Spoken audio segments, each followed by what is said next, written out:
Hello and welcome to the Moon Scarab channel. My name is Ramon. This is episode 2 in our Divine Masculine series, a journey into presence, purpose, and the strength that endures. This week's focus is on the pillar, becoming the ground others can stand on. The pillar is a sacred masculine archetype, is a steady, enduring, and silent in its service. Unlike more visible symbols of masculine power, like the sword or the chariot, the pillar holds without the need for recognition. Its presence creates safety not by shielding others from all harm, but by standing unwavering in the midst of it all. Across cultures and spiritual traditions, the pillar appears as a sacred symbol of strength that supports without demanding. It embodies quiet, courage, and commitment. We see this in the myth of Atlas, bearing the sky on his shoulders, not as punishment, but as cosmic responsibility. In Egypt, the jet pillar represents the spiritual backbone of creation, an unshakable axis of order. In nature, this same presence is mirrored in the oak tree, the mountain, the still lake that reflects but does not stir. In the tarot, the hermit stands as a guide whose solitude becomes a lantern for others. To embody the pillar is not to carry everything. It's to discern what is yours to hold and to hold with sacred steadiness. It's not about never falling, but about choosing to rise again with rooted integrity. Grounding is more than a technique, it's a return to inner gravity. In a world that rewards constant reaction and acceleration, grounding is an act of sacred rebellion. It's the quiet conscious return to what is real and enduring. In ancient traditions, grounding often took place through direct connection with nature, standing barefoot on the earth, placing hands on stones, kneeling before a tree or spring. These acts were not symbolic, they were energetic recalibrations. In modern day, grounding remains essential for anyone cultivating spiritual strength. When emotions run high or chaos swirls around, grounding helps anchor perception. It reconnects the breath, the body, and the heart. This might take the form of a morning ritual, a few deep breaths with your hand over your chest, a grounding object in your pocket, or the visualization of roots extending from your spine deep into earth. These simple practices train the nervous system to remember stillness. When a person is truly grounded, they become a sanctuary for themselves and for others. They stop reacting from fear or urgency and begin responding from clarity and calm. The pillar draws strength from its rootedness. It does not resist the storm, it becomes the unmoved presence with it. To be a pillar is to know your edges. Boundaries are not rejections, they're sacred structures that protect life, purpose, and connection. They allow love to flow more clearly and commitments to deepen because they clarify what is welcome and what is not. Healthy masculine energy does not take on everything, it chooses where it stands. It says, this I can hold, and equally, this I must release. Without boundaries, energy becomes scattered. With them, it becomes focused and sustainable. In daily life, this might look like speaking your needs directly, saying no without apology, or choosing rest without guilt.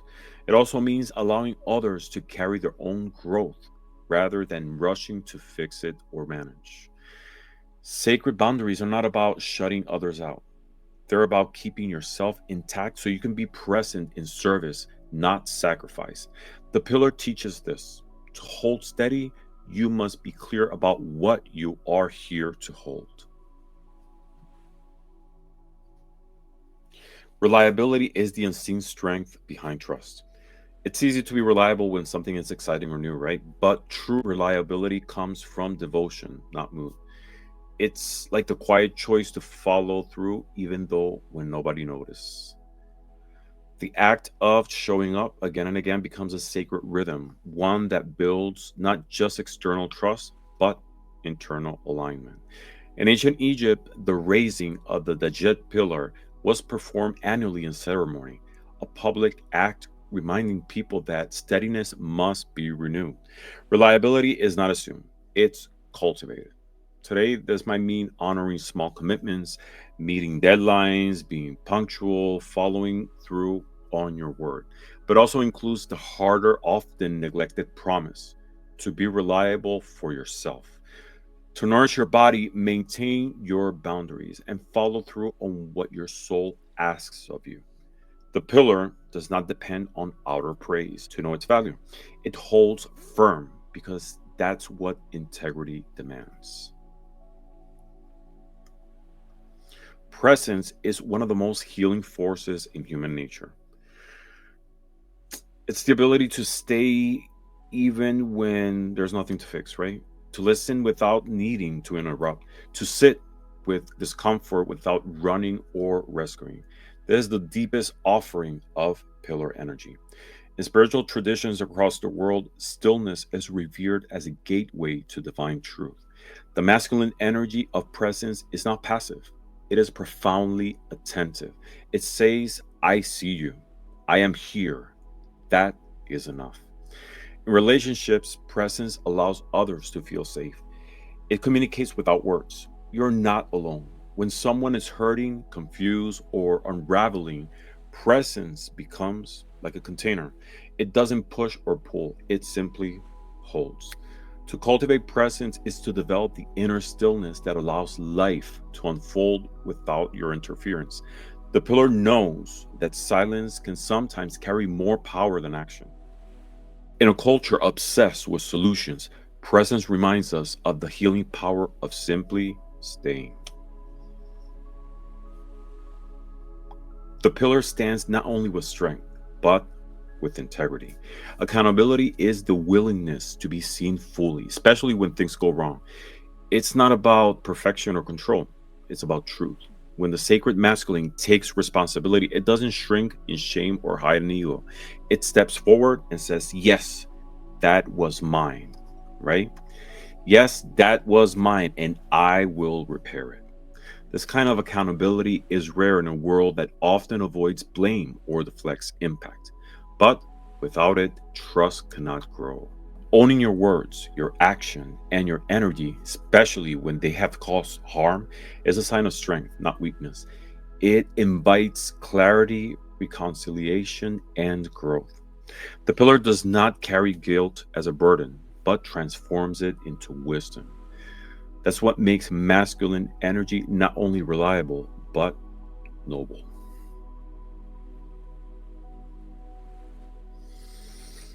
Every archetype casts a shadow, and for the pillar, it is the belief that one must carry everything alone. And that's not right. The shadow is rooted in fear that others will fail, that chaos will break through, that letting go means being unworthy. But over responsibility does not serve, it controls, it creates imbalance, it leads to exhaustion, resentment, and in many cases, codependence. The sacred masculine must learn to distinguish service from saviorhood, to hold space without taking over, to offer support without assuming the burden. When we release the need to manage others' path, we return them to their own power. We also return ourselves to freedom. The pillar does not rescue, it remains, it trusts, it offers presence, not possession. In relationships, the pillar creates safety, not by shielding others from discomfort, but by holding steady while they navigate their own journey. Healthy masculine presence is marked by the clarity, patience, and trust. It offers guidance without control, strength without dominance, and love without fear. Too often, people rush to fix what they don't understand. The pillar invites us to listen instead, to witness instead of intervening, to ask, am I stepping in from love or from discomfort with not being in control? In true partnership, the pillar is not above or below, it's beside. It creates foundation, it's not a hierarchy. It understands that real devotion honors both autonomy and connection. In this section, we're going to explore a tarot spread that I title, What Am I Meant to Hold? And we're going to draw 4 cards and ask the following questions. What part of myself needs my steady support right now? Where am I called to be a pillar for others? What fear holds me back from standing firm? What spiritual vow am I ready to make to myself? And for this spread, we're going to be using the Darkness Piercer Tarot by Philippe Rouchier. An amazing deck. I really love it. And I feel it's perfect for this reading. And that's kind of like the spirit of the depictions in this card. If you have an opportunity, I'm going to link it below so you can take a look at the deck. But it's like an amazing, powerful deck. Just take a look. Let's do the spread. And for the first question of what part of myself needs my steady support right now, I pulled the Empress card. And what it's saying is that your creative energy, nurturing, and self needs space to flourish without interruption. This part of you, and in my case of me, thrives when we give consistency, tenderness, and permission to bloom. Definitely. Second question, where am I called to be a pillar for others?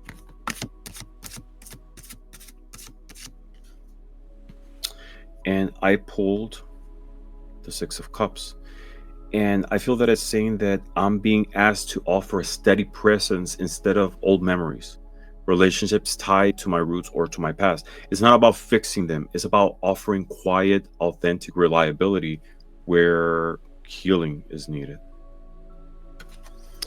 All right, next question. What fear holds me back from standing firm? And I got the 5 of Pentacles.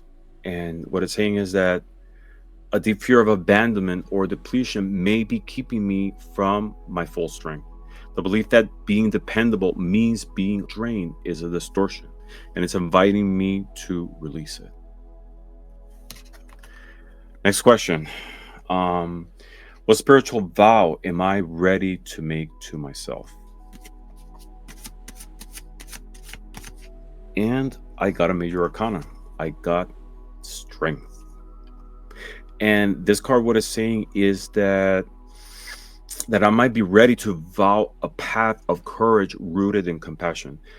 This is not about brute force, and that's the spirit of this card, right? It's about sovereignty, inner sovereignty, the promise to lead my life from the heart, even in those moments that I might be afraid. So the pillar does not emerge fully formed. It's built, right? Moment by moment, breath by breath, chisel by chisel. And to live as the pillar is to ask, what is truly mine to hold? Where must I become more rooted, more clear, more steady, not for performance, but for truth? This week, ground into your strength. Choose presence over performance. Honor your edges, your rhythm, your voice. And I'm going to leave you with an affirmation to close this video. Meditate and repeat to yourself this week, every day if possible. I am the ground. I am the pillar. I hold space with strength and love.